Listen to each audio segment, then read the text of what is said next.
I'm Mark Tokola of KEI, and our topic today is North Korea's 8th Party Congress. For North Koreans and for Korea watchers, a Korean Workers' Party Congress is a big deal. There have only ever been 8 of them, with the first in 1946. The 6th Party Congress was held in 1980, and the 7th in 2016. The Party Congress held in January 2021 was the biggest ever, with 5,000 delegates and 2,000 observers. It was the longest Party Congress ever, lasting 8 days, from January 5th to January 12th of 2021. The general purpose of Party Congress is to set the direction for the state. The one held in 2016 announced a 5-year plan, which is just now ending. And the 8th Party Congress in January 2021 announced a new 5-year plan, which we'll be describing. To discuss the economic, military, and governance issues from the 8th Party Congress, we're fortunate to have 3 experts with us. Dr. Kim Byung-yeon is a professor at Seoul National University, an expert on the North Korean economy. He's the author of Unveiling the North Korean Economy for the Cambridge University Press. Dr. Jina Kim is a research fellow at the Korea Institute for Defense Analysis and is a member of the Prime Minister's National Policy Review Board. She's the author of The North Korean Nuclear Weapons Crisis for Palgrave Macmillan. And Ken Gause directs the Adversary Analytics Program at the Center for Naval Analyses, CNA. He's a leading analyst on North Korean leadership and governance and author of the book, North Korean House of Cards, Leadership Dynamics under Kim Jong-un. So we'll begin with Professor Kim Byung-yeon. So Professor Kim will talk about the 8th Party Congress, but to set the stage, how would you describe the current state of the North Korean economy? You know, some commentators believe that the Party Congress was having to deal with a serious situation. Yeah, I think North Korean economy is in a serious crisis.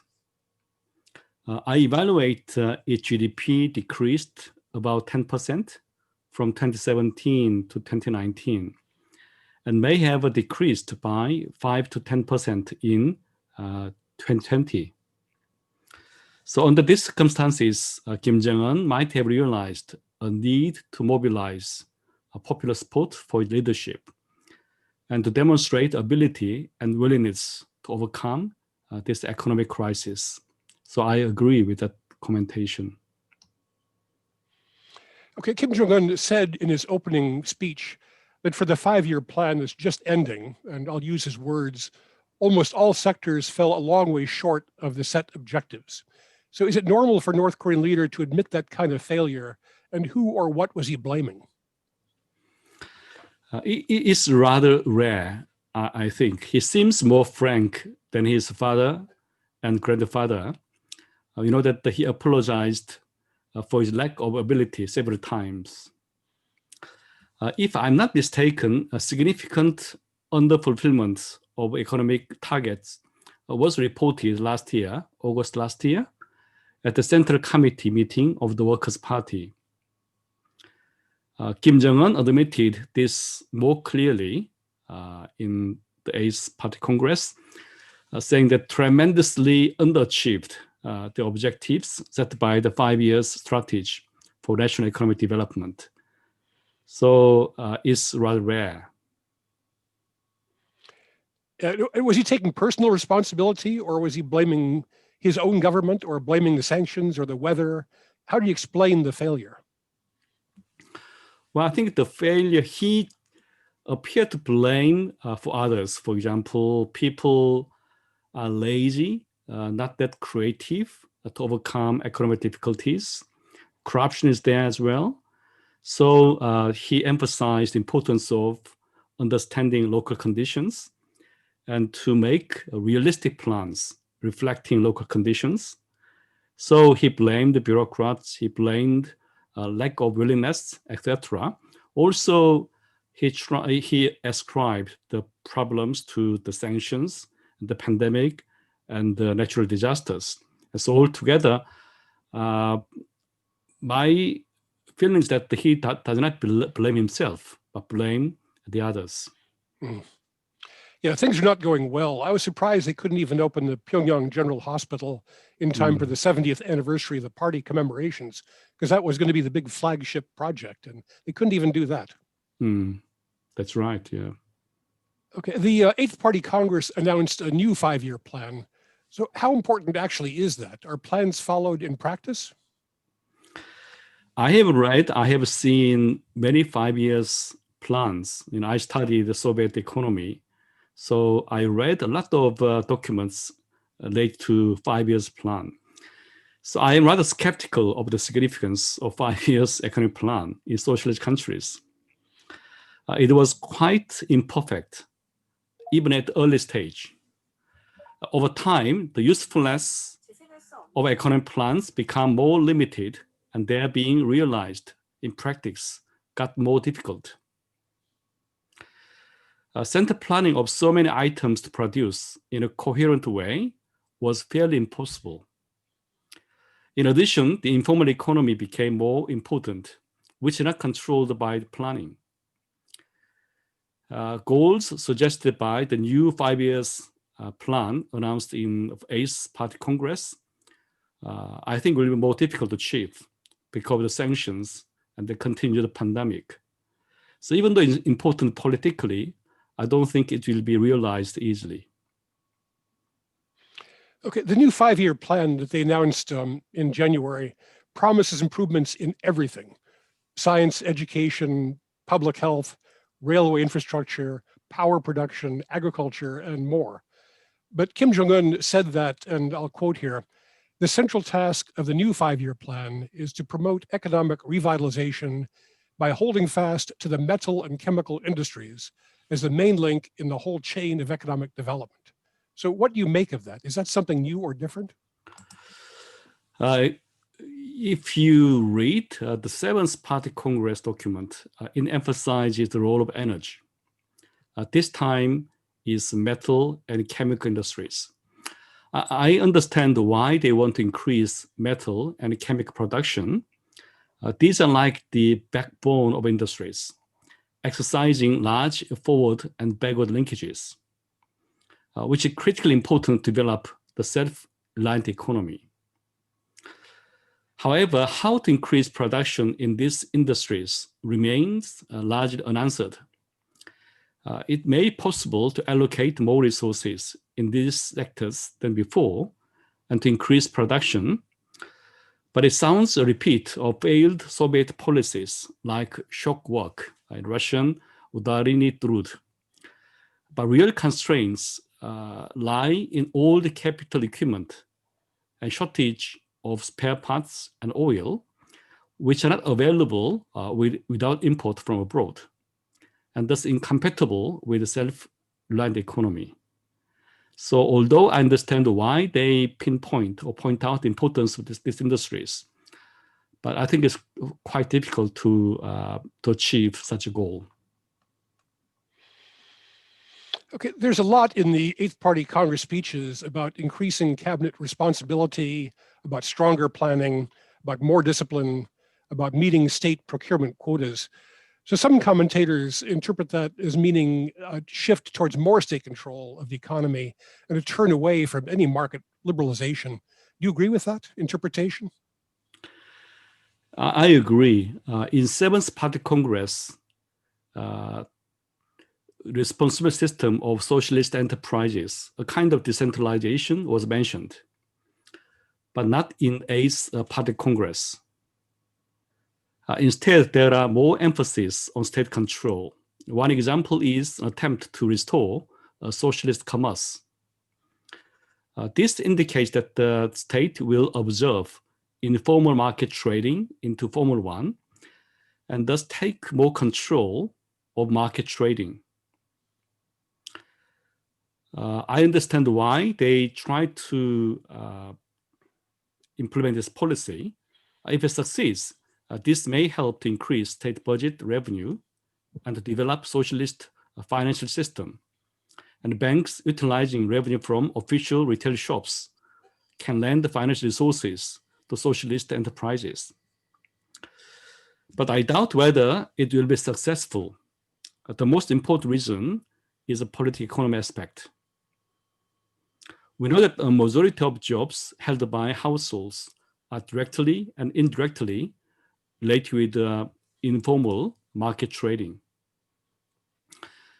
Hence, this policy may undermine Kim's popularity among the people, may hurt the regime's legitimacy. Moreover, which one between socialist official retail network and capitalistic markets does serve consumers better? The history of socialism suggests not the former, but the latter. Yeah, so when you read the five-year plan, do you see anything innovative in it? Is there any economic thinking about how to get out of the situation they're in? Well, it's quite empty.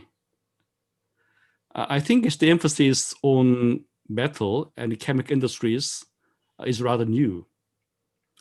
But it just changed from energy to these industries. If you compare the Seventh Party Congress with this time's Party Congress, I don't think it's new, actually.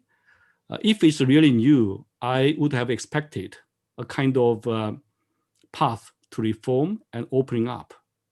But without this reform opening up, any kind of solutions within the boundary of socialism, I don't think it will work. Yeah, do they not know what to do, or do they have an inability to do what they need to do? Well, I had a conversation and debates with my colleagues who study local economy, both, I guess. Well, first of all, they may lack knowledge about how economy operates. Given the unique mixture between planning and markets in North Korea, it's quite difficult to understand how economy operates in this situation.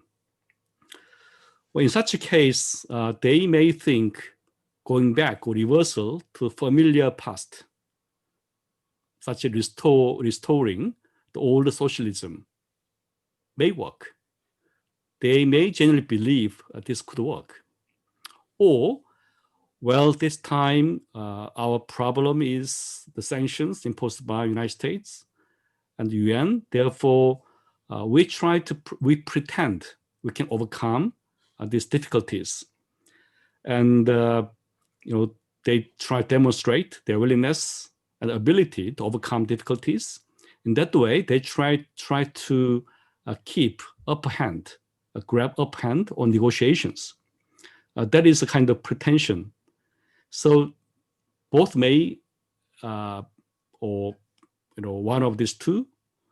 So genuine belief, or bluffing, or pretend. I don't know which one is more correct, but both of them have some possibilities to explain why. Yeah, I mean, some outsiders, I think, including the Chinese, were hoping that North Korea would adopt some kind of Chinese reform models, but I take it we're not seeing that in the new five-year plan.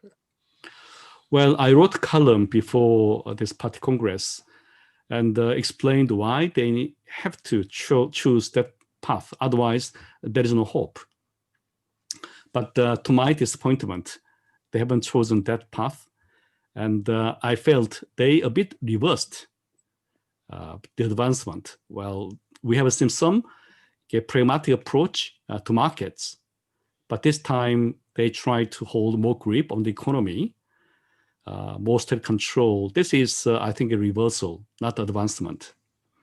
So they try to explain why they can overcome difficulties based on self-reliant economy, but that is, I don't think it will work. Yeah, I saw nothing in the planning documents that I was able to read about any export scheme or any way to pay for imports. I didn't see trade anywhere in it. I'm not sure any country can succeed in total isolation. That's problem actually is the self-reliant economy is very, very old concept.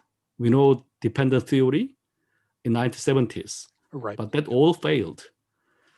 And we know that North Korea has had heavily involved in foreign trade. if I give some numbers, in 2014, North Korea's trade dependence ratio was 52%, while the world average stood at 60%. In the same year, the difference was just 8 percentage points. But if we include informal trading between North Korea and China along the border, North Korea appeared to be more open country than the world average. In other words, North Korea's supply chain and sales became global, okay? Although mostly to China, particularly after 2010. It imported not only food, but also raw materials, spare parts, machines from abroad. This is why North Korea was not able to drastically reduce imports even after sanctions. The annual trade deficit exceeded 10% of their GDP from 2017 to 2019. But they haven't reduced that much import. Why? Because of these problems. So if they can succeed self-reliance, yeah, it can be answer to economic difficulties. But the big question is how? And I'm an economist. I don't think there is any country that can shift an open economy to autarky while increasing GDP. If North Korea really pursues the self-reliant economy, GDP will decrease much further, and economic hardship will become more severe. Of course, I think that if pandemic disappears and trade with China resumes, North Korea will have some breathing space. However, I don't think it can make a fast and sustainable growth without reform and opening up and lifting sanctions. North Korea economic future is dark, not bright. Yeah, I'm old enough to remember that import substitution schemes were thought of as a path to development, and you're right, they never worked. That's right. Again, before this policy, the economy was heavily involved in foreign trade. So reversal from open economy to autarky is quite difficult, maybe impossible. Okay, I guess my final question would be, what happens now? I mean, it appears a new 5-year plan and the 8th Party Congress have not found the key to make economic success possible. So what is actually going to happen now? Well, this year's growth rate is like to be minus as long as the pandemic continues and North Korea is not able to open trade with China. Then after 2017 up to this year, GDP maybe declined by more than 20%. It is a big shock to the economy.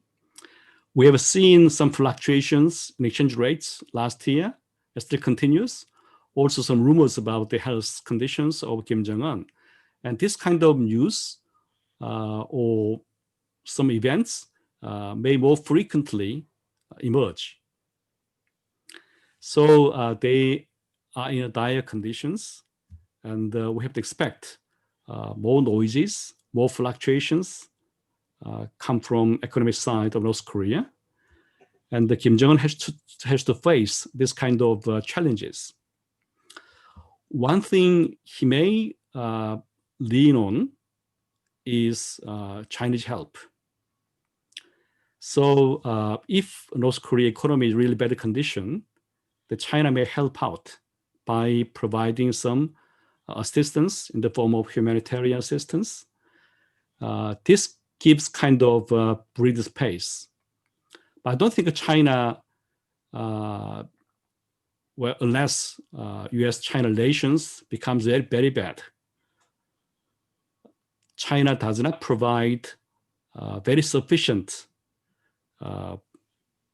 way to make economy grow. Okay? Well, China may be interested in providing some assistance, not to destabilize North Korea, but making it richer is not Chinese intention. Then North Korea may become independent of China. Therefore, China, I think, calibrate how much it will help, depending upon relations between the United States and China, and also relations between China and North Korea. Given these kind of equations, China will calibrate carefully what is optimal assistance.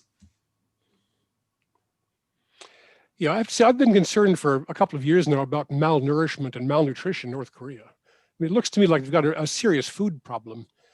I get the impression that China is helping deal with that. So they're providing some food assistance to make sure that there's not actual starvation in North Korea, but that's not going to help North Korea grow. That's just humanitarian aid. That's right. China can help in several ways. I just said is provision of food is first priority. Mm-hmm. Also, if North Korea's foreign currency is really drained out, well, that may cause problem. Therefore, China send out their tourists to North Korea as a kind of source of foreign currency earnings. Also, is the a kind of relaxation or opening the back door of the sanctions. This, I think, also depends upon relations between United States and China. So the circumstances become quite complex. We have to solve, say, multi-equations, not a single equation. That is complicated. I hope we can manage it.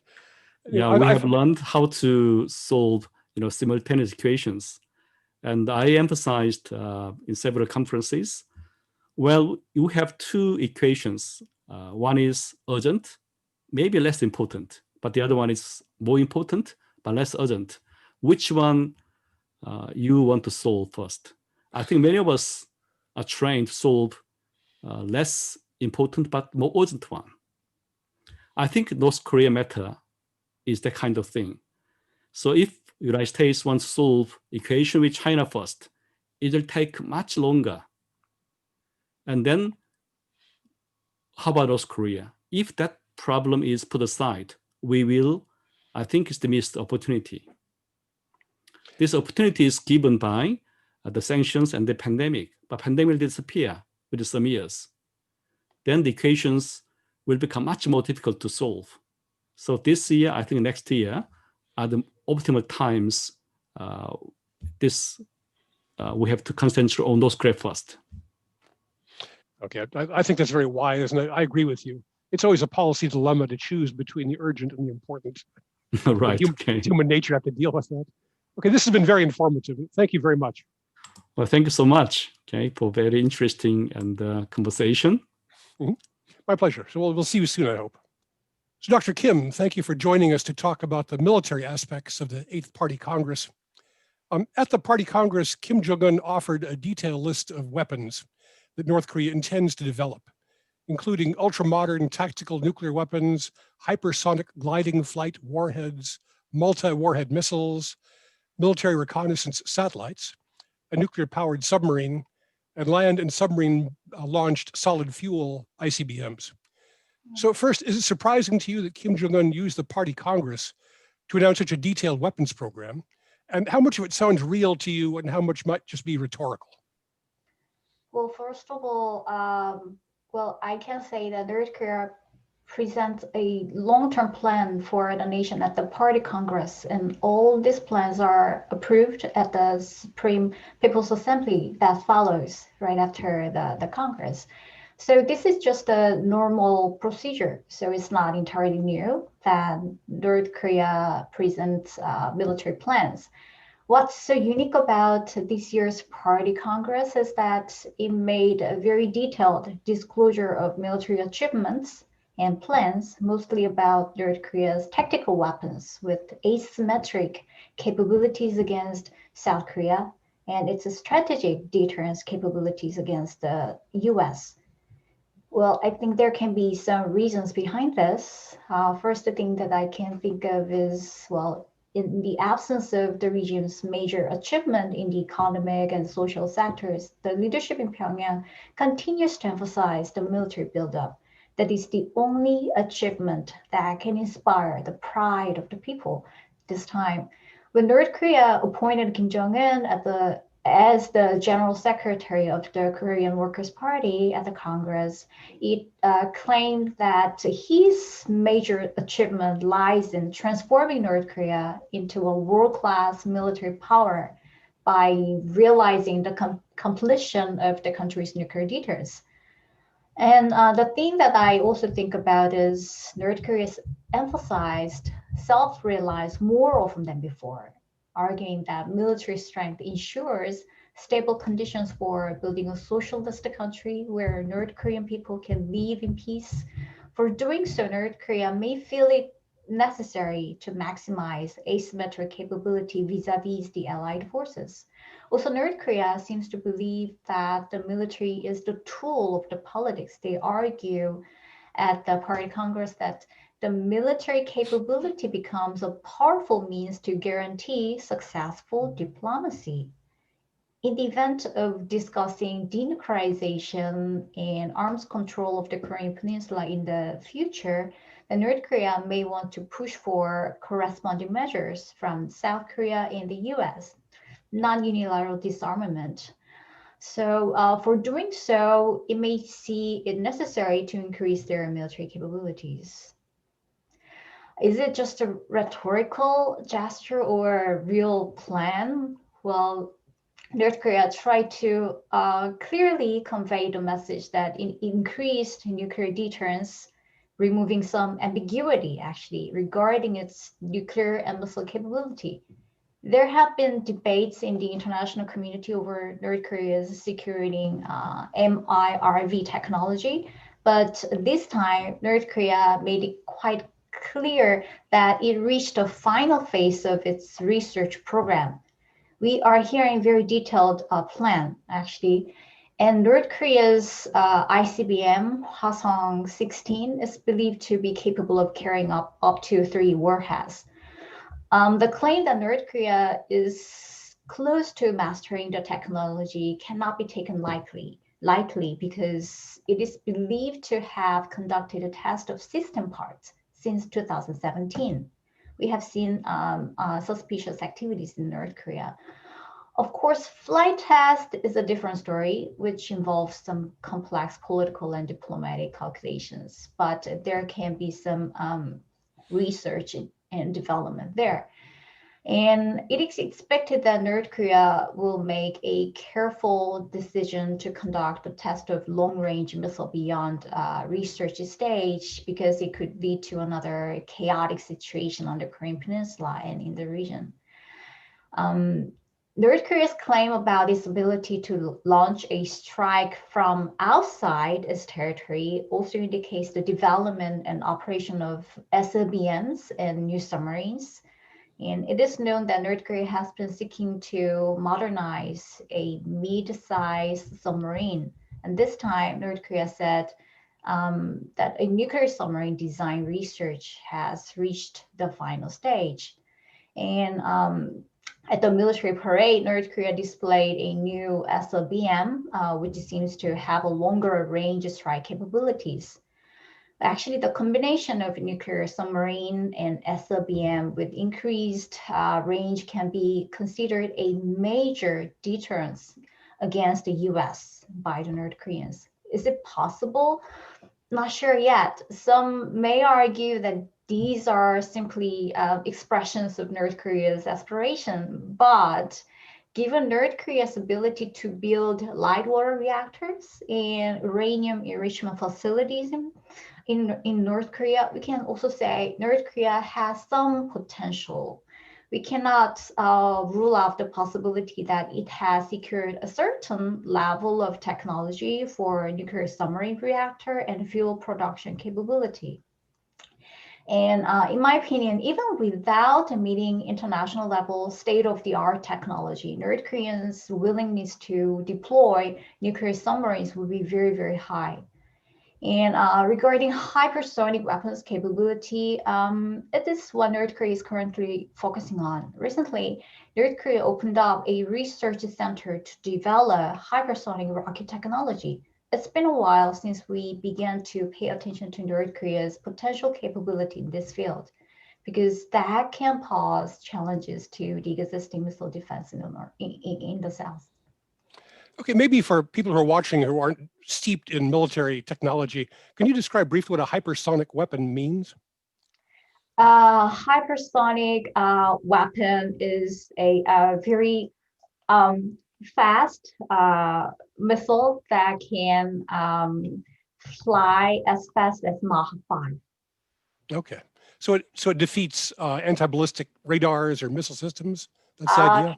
It can penetrate the existing missile defense system in South Korea. Okay, well, it sounds like a serious threat. To me, this sounds very expensive, all these weapon systems. I see in the state budget that they announced, I'm not sure how real a North Korean budget is, but they claim to have spent 19% of their budget on military equipment last year and plan to spend 19% on military equipment next year. So I don't see an increase in the budget to cover all this, but like I said, I'm not sure how real that budget is. Well, obviously, North Korea did not abandon the strategy of parallel development of economy and nuclear force. And traditionally, North Korea tried to expand its investment in the military sector. And by doing so, it can bring about a spillover effect on the civilian economy. And it has run military industrial complex for many, many decades in this way. As you know, defense industry is called the second economy in North Korea. And at the Party Congress this year, North Korea emphasized first and foremost development of metal and chemical industry. Mm-hmm. So military buildup will continue to be North Korea's survival strategy by focusing on that industry. Also, defense R&D is a central component of North Korea's overall science and technology development. It is led by the Second Economy Committee, under which the Second Natural Science Institute developed weapons. So far, previous studies could hardly argue that North Korea's excessive spending on its military industries was the direct cause of the economic slowdown. So I think North Korea will go in that way continuously. Okay, one of the weapon systems that Kim Jong-un announced that really caught my eye was the idea of tactical nuclear weapons. So is that something new for North Korea? What do you think it might mean for denuclearization talks and maybe even conventional arms talks? How much does it change things? Well, North Korea has been focusing on building tactical nuclear weapons by making them small and light. And the upgrading of the tactical weapon system is very crucial for achieving the goal of flexibly adjusting the level of offensive threats against South Korea. And this time, North Korea claimed that the development of tactical nuclear weapons that can be applied in different ways depending on the operational goal and target should be maintained tightly controlled against the various military threats. That's the direct quotation from the words coming from the Party Congress. It further claimed that it has established a complete system to achieve its operational mission. I think the message that North Korea wants to convey is that its nuclear force can carry out various operational missions on the battlefield. At the same time, North Korea emphasized that it will develop ISR capability by operating military reconnaissance satellite and unmanned aerial vehicles. In the case of military reconnaissance satellite, the key will be to develop core technologies related to detection and data link system. So it is likely that North Korea's first option is developing unmanned aerial vehicle, but the concern for us is that if North Korea's ISR capabilities are increased, it will further enhance the precision strike capabilities of the newly deployed tactical weapons.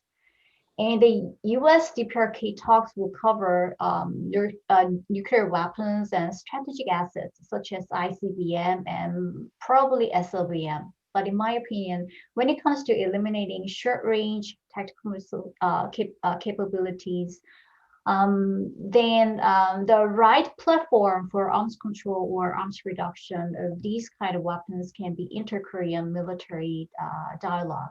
It is hard to tell but it will be much easier for us to talk about operational arms control rather than structural arms control to reach an agreement between the two Koreas when we have a moment to work on this issue.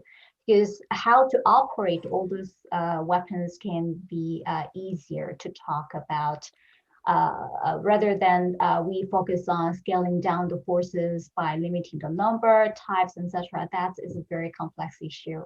So in the long term, we should talk about it, but in the short term, we may focus on the operational side of it. Mm-hmm. Again, I kind of wonder what that means for North Korea's nuclear doctrine. I mean, you can kind of understand the notion of mutually assured destruction, having a couple of ICBMs to make sure that if the state is ultimately threatened, it can ultimately strike back. If we're talking about short range or tactical nuclear weapons, that seems to lower the threshold considerably at which you could use nuclear weapons. It almost feels like part of a warfighting plan. Yes, we should pay attention to North Korea's position on the use of nuclear weapons. North Korea said its goal is to advance its nuclear preemptive and retaliatory strike capabilities. It's very important that North Korea mentioned both options at this time. When North Korea mentioned a preemptive strike at the 7th Party Congress, North Korea was described as a target of a preemptive nuclear use by the enemy. In the past, North Korea often mentioned preemptive attacks, which mostly meant conventional attacks. And North Korea has been very much cautious about the expression like preemptive use of nuclear weapons in the past. It never mentioned it while talks with the US continued. But this time, North Korea emphasized that it had the option of nuclear first use. So we have to understand subtle change in the rhetoric these days. It seemed that North Korea tried to maintain some ambiguity about the condition of nuclear first use by saying that we will not abuse nuclear weapons unless hostile forces attempt to use them against us. So in my opinion, it means that the intention of the enemy is important. The intention of the enemy to use nuclear weapons is very important for the North Koreans. In other words, North Korean may use its nuclear weapons in the escalation phase, not in the phase of actual use of nuclear weapons by the enemy. Besides, North Korea chose to use the term abuse instead of the term use. Through this, I think North Korea apparently wanted to convey the message that it will not use it unfairly beyond certain standards. We don't know what kind of standard that North Korea has in mind. So strategic ambiguity is there. Perhaps intentionally, North Koreans left that kind of ambiguity behind by saying so that it can have some flexible interpretation of what those criteria will be. Okay, that's very helpful. What has the reaction been in South Korea to these announcements? Has it caused any alarm or concern? Yeah, it increases concerns among the South Koreans. But we kind of expected that kind of movement because what North Korea would like to do is chasing South Korea's defense reform without serious talks on denuclearization. We may see an arms race on the Korean Peninsula because South Korea already finalized its midterm defense plan for the next 5 years. And we secured financial investment for the maintenance and development of new weapon system for the ROK armed forces. The plans set for this defense plan set a total budget of over 300 trillion Korean won for the next 5 years, and over 100 trillion Korean won will go to force improvement programs. And that aims to finance the completion of the Defense Reform 2.0, which has been pursued since the beginning of the Moon administration. So what I'm saying is there's a continuity in this effort. And the current force improvement programs aimed at enhancing ROK forces' proactive response to various threats from North Korea. And the core of this program include ISR, precision strike capabilities, missile defense system, and many, many others. And among them, building multi-layered missile defense system will be the priority, and we will pay more attention to this.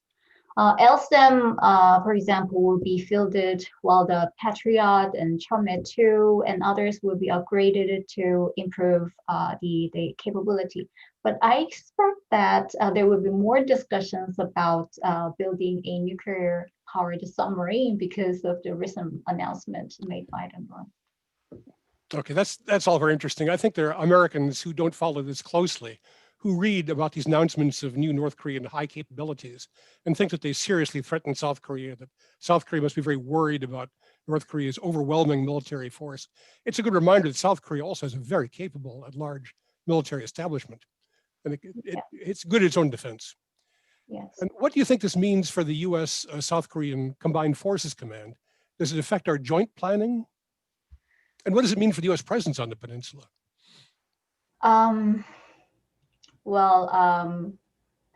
Well, first of all, the ROC and the US military will continue to focus on extended deterrence because it is not likely that North Korea will actually use all those lethal forces against us without any provocation. And deterrence should remain in place on the Korean Peninsula. But at the same time, we also are paying attention to what North Korea mentioned regarding the crossroad, either to trust building or to confrontation. And some also argue that it is desirable for the South Korean government to continue sending messages to North Korea, suggesting the direction of arms control, not arms competition. That's why President Moon mentioned earlier that we should have peace on the Korean Peninsula. However, considering that North Korea may prefer to buy time for the time being, as it will put some priority on establishing a new military balance on the Korean Peninsula, it is also necessary to forge multilateral effort to control strategic export to North Korea to slow down the pace of the nuclear and missile development. And I also personally think it is equally important to work with the US on resolving North Korea issues as soon as possible, because denuclearization and military trust building will promote regional stability and ultimately provide conditions for the development of South Korea-US alliance.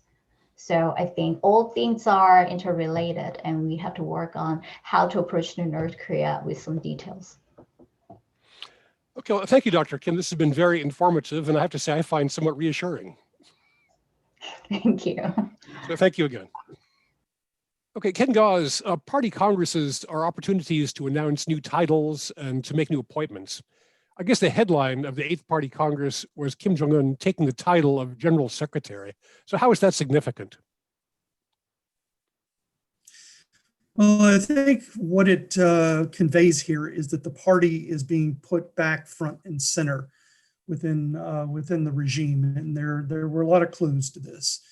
In 2016, we saw Kim move away from the kind of traditional party structure as he was rewiring the internal dynamics within the system. And we saw a lot of, also appointment of new people up through the chain of command, or at least it began that way.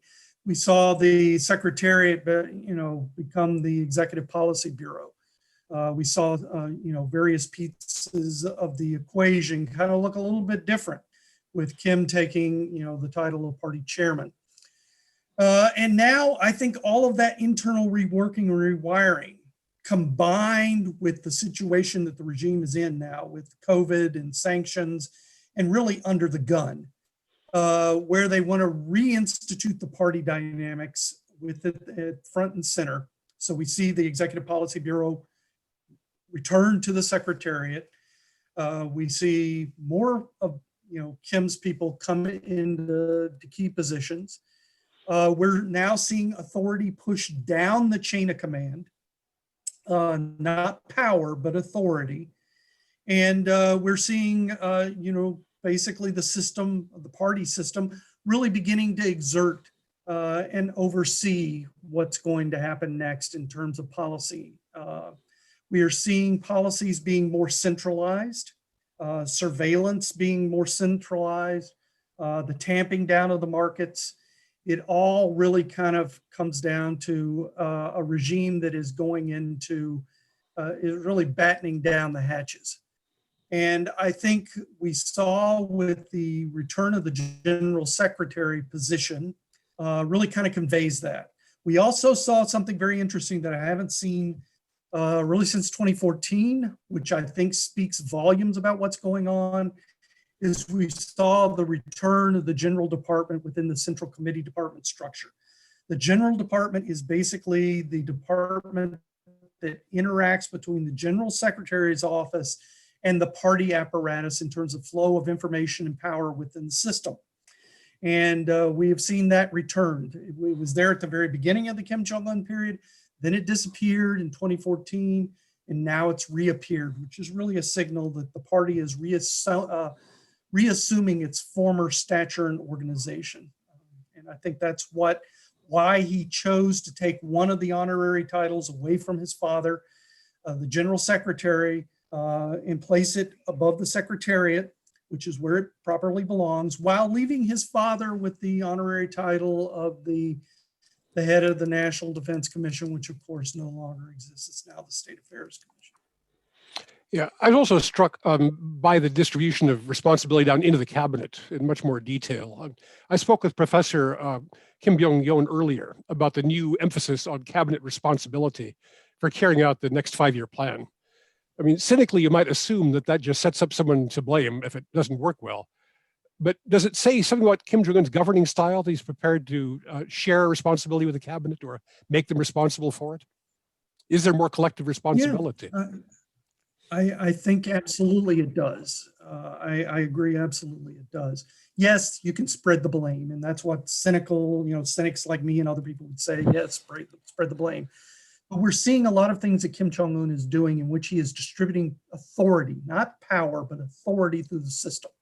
He has created within the party rules more flexibility for holding Central Military Commission meetings and Politburo meetings, not needing the full complement of members there in order to hold the meetings. Well, that possibly could be because those meetings will be held, some of them without Kim Jong-un being there, so that the system can go on, whether he is fully in control or he is stepped back for a time being, maybe because of health reasons or other reasons that he wants to distribute power. I think he realizes now the regime needs all of its leadership pulling in the same direction, not just micromanagement from the top. More generally, did you see anything in the appointments that suggests that there's new leadership anywhere, or is it more of a reshuffling of familiar faces?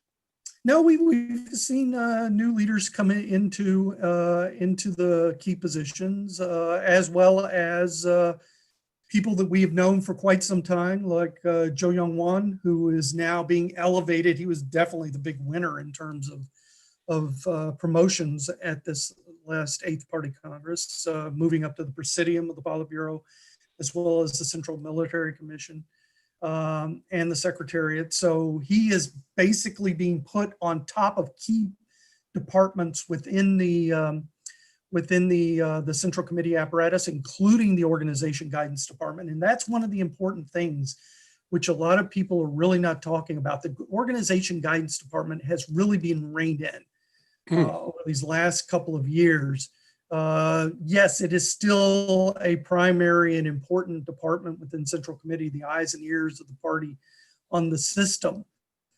But its ability to play politics has been severely curbed, and Jo Young-won is going to ensure that that part and that element doesn't get out of control like it was in the early part of the Kim Jong-un era. We also see within the Central Committee apparatus the creation of the Military Inspection Department, which is under Oh Jong-yeol, or Jong. And this is a department which will keep an eye and ear, in addition to the General Political Bureau, on the military and keeping making sure that the military toes the line. So Kim is creating a system where he can really kind of move out on the policies that he wants. But unfortunately for him, as far as the economy is concerned, unless he can get access to outside assistance, he basically has to rely on self-reliance, which means batten down the hatches and make the best use and most efficient use of what we have. That's why he's put emphasis on the chemical factories and things like that. That's traditional central planning and heavy industry, and moving away from the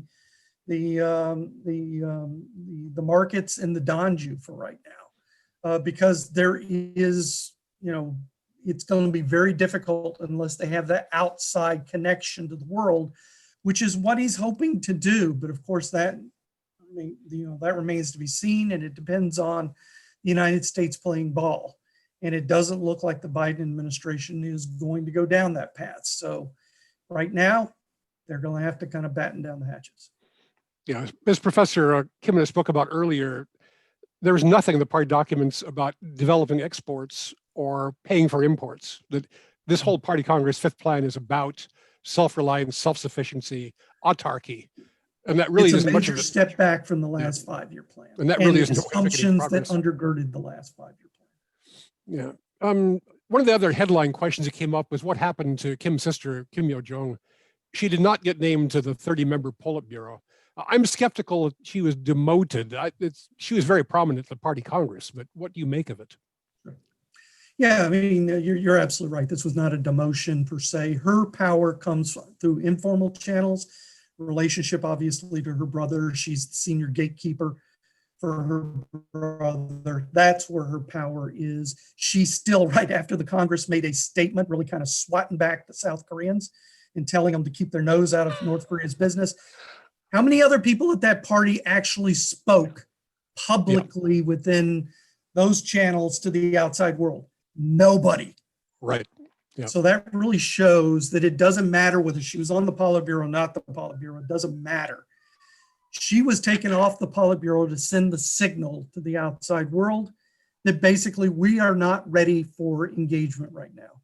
You also see with the retention of the same, Minister of Foreign Affairs, who's a protege of Kim Yong-chol, and the elevation of Kim Yong-chol to the United Front Department. North Korea is closed for business right now, as far as the outside world is concerned. And Kim Yo-jong was part of that engagement strategy. We also saw the demotion of Cho Sung-hui to alternate member of the Central Committee. And all of these are signals to the outside world that North Korea does not see engagement with the outside world as being in the cards for right now. I can guarantee you, if all of a sudden things start trending in a direction where engagement is a real possibility, there is a very real possibility that we will see some personnel reshuffles to take that into account. Okay, you're ahead of my next question, because I was going to ask you about the continuation of Lee Sung-kwan as the Foreign Affairs Secretary or Foreign Affairs Minister, whether that was good news or bad news. I take it from what you're saying that it probably just means no news, that it means they're not changing. He's North Korea's Gromyko. He's Mr. No. So, you put him there and everybody kind of knows what that means. Talk to the hand. Unless you've got something to put on the table, talk to the hand.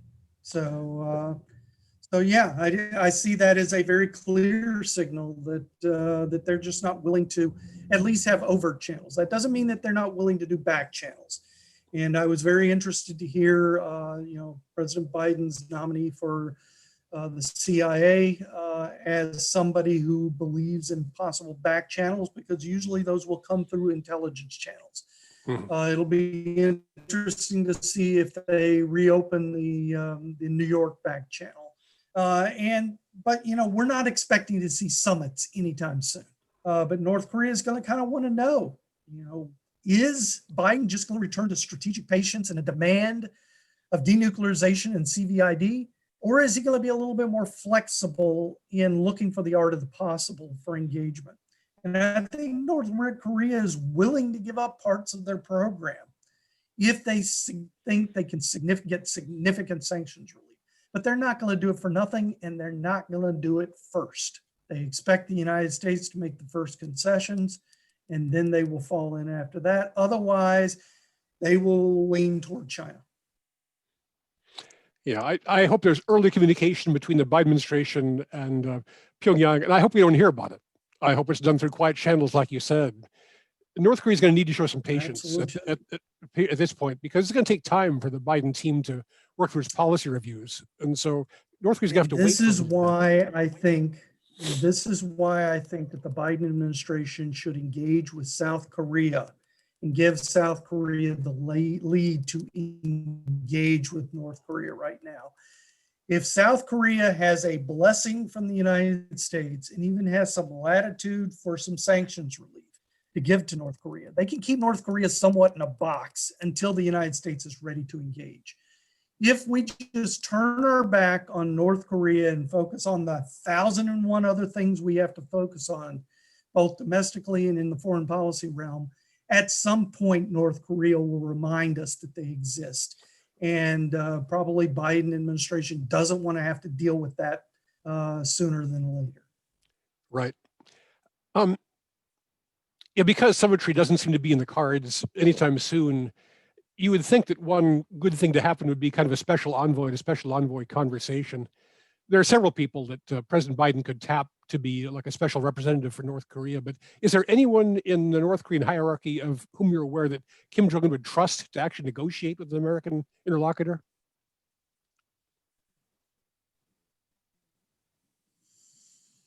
There are probably some people within the Ministry of Foreign Affairs. If it's a Ministry of Foreign Affairs, the Ministry of Foreign Affairs, it's a very senior official. Depends on how senior that official. You even could get Kim Yo-chong as being the interlocutor behind the scenes. It really depends on who we put forward.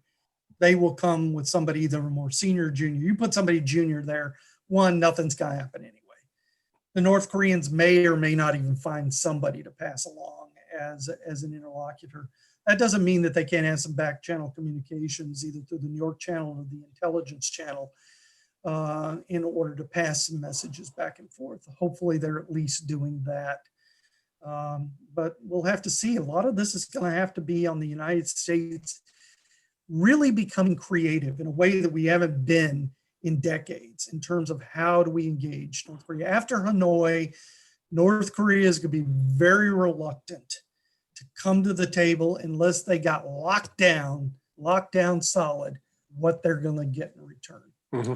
And the United States has to think about what we're going to do, because we now return to a conventional presidency, which means a conventional president means conventional diplomacy, but also means that he's vulnerable to domestic political blowback in ways that Trump never was.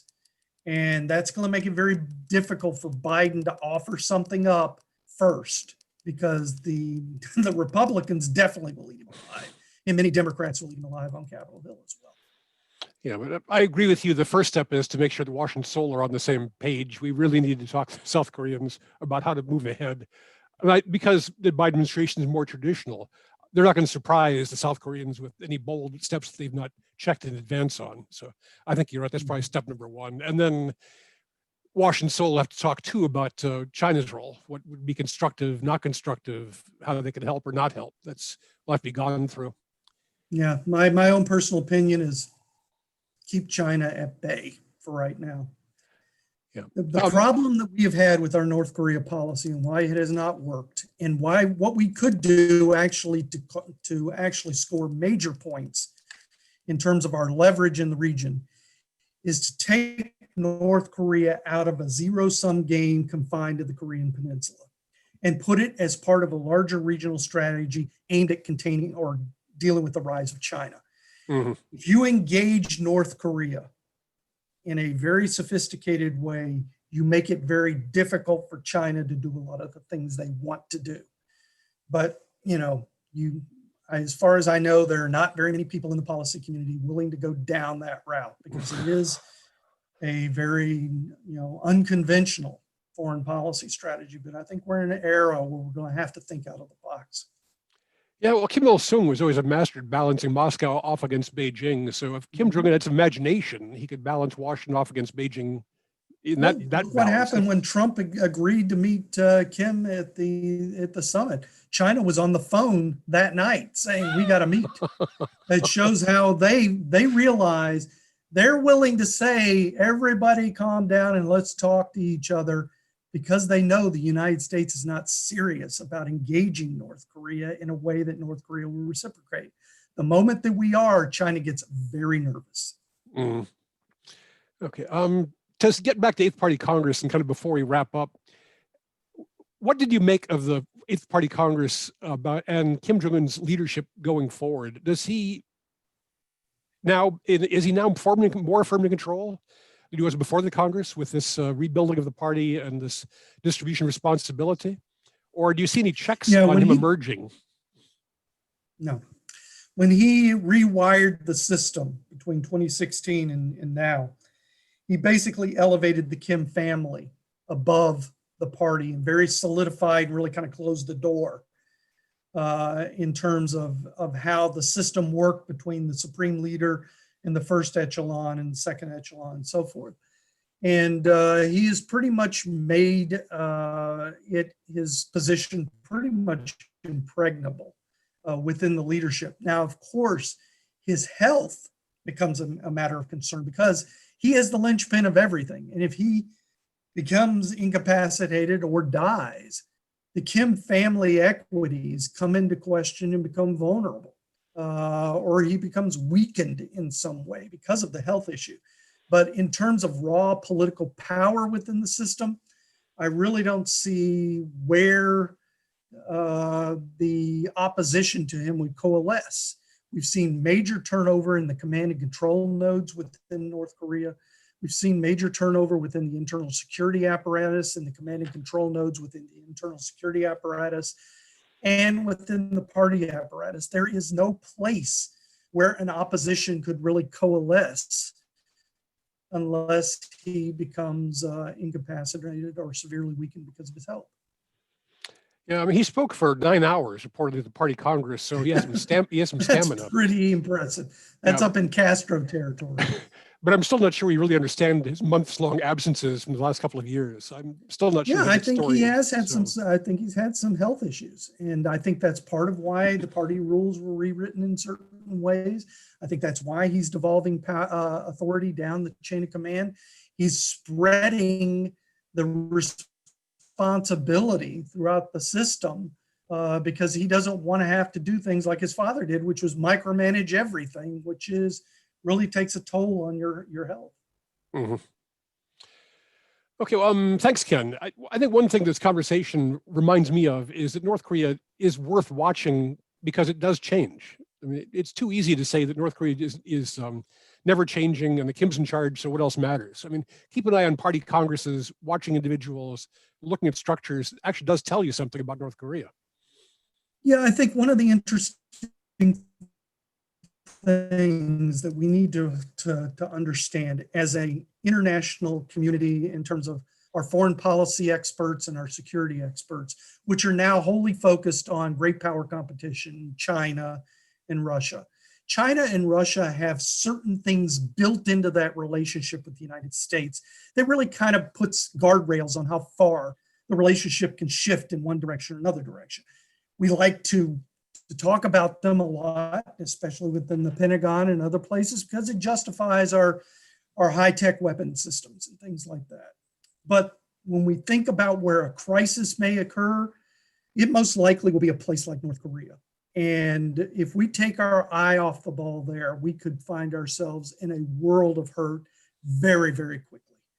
And, I would like to see the government spend a lot more time focusing on these second-tier adversaries, Iran and North Korea, which I think is most likely where a future crisis will emerge.